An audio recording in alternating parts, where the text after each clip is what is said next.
સુરતમાં જમીન સોદાના નામે ખેડૂત સાથે છેતરપિંડી। ખરવાસા ગામના ખેડૂત સાથે રૂપિયા 2.14 કરોડની ઠગાઈ કરવામાં આવી। પાલ ગામના પટેલ બંધુઓએ આચરી છેતરપિંડી। ખરવાસ ગામના ખેડૂતની જમીનનો થયો હતો સોદો। સ્ટેમ્પ પેપર ઉપર કરાર કર્યા બાદ રકમ ન ચૂકવી ખેડૂતને વિશ્વાસમાં લઈ જમીન અન્યને વેચી દીધી। જમીન વેચીને પણ ખેડૂતને રૂપિયા ન આપ્યા। ભોગ બનનાર ખેડૂતે પાલ પોલીસમાં નોંધાવી ફરિયાદ।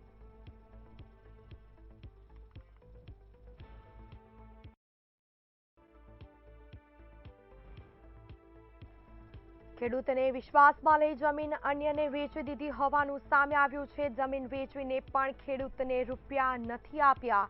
સમગ્ર મામલે પોલીસ સ્ટેશનમાં ફરિયાદ થઈ છે। ભોગ બનનાર ખેડૂતે પાલ પોલીસમાં નોંધાવી ફરિયાદ। તો આપણી સાથે સંવાદદાતા દીપક રાય સુરતથી લાઈવ જોડાઈ ચૂક્યા છે।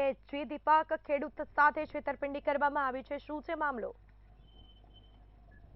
વાત કરીએ 2023માં જે પાલ પોલીસ સ્ટેશનમાં જે ખેડૂત છે એના ખેડૂતને વિશ્વાસ મળીને એમને જમીન થર્ડ પાર્ટી વેચા દેવામાં આવે તે મામલે મોટો ખુલાસો થયો છે। ખાસ કરીને વાત કરીએ જે પાલ ગામના પટેલ બંધુ છે જે મેહુલ અશોકભાઈ પટેલ અને મેહુલ અશોકભાઈ પટેલની સામે ફરિયાદ દાખલ થઈ છે। ખાસ કરીને ખેડૂતને સમયસર બાકીના પૈસા નહીં આપતું કહી શક્યા તે પટેલ બંધુ છે કે ત્રીજા વ્યક્તિની જમીન વેચી પાડી હતી અને જમીનના જે પરતના પૈસા તે ખેડૂતને ના ચૂકવવામાં આવશે। જે 2.14 કરોડ ને પરતની વાત હતી જે 12 મહિને મુદ્દાને સાથે જે સમાધાન થઈ હતી કે 12 મહિને પછી આપી દેવામાં આવશે, પણ 12 મહિના પૂરા થયા પણ એ પૈસા નહીં આપવામાં આવે। ત્યાર પછી 2023માં જે ખેડૂત છે એને દુકાનની સામે એક જગ્યાએ માર મારવામાં આવ્યો છે તેને તે 90 લાખ રૂપિયા જેવું ખરીદ પણ માંગવા માટે પણ વાત કરીએ છીએ ખેડૂતને ફરિયાદના આધારે પાલ પોલીસ સ્ટેશન છે એ FIR દર્જ છે અને હાલ જે બાકી ફરિયાદને મામલો છે ઇકોસેલ પોલીસ કરી રહી છે। ખાસ કરીને વાત કરીએ એ પટેલ બંધુઓ છે જે ખેડૂતને પૈસા આપ્યા હતા, ખેડૂત સમયસર પૈસા નહીં આપી શક્યા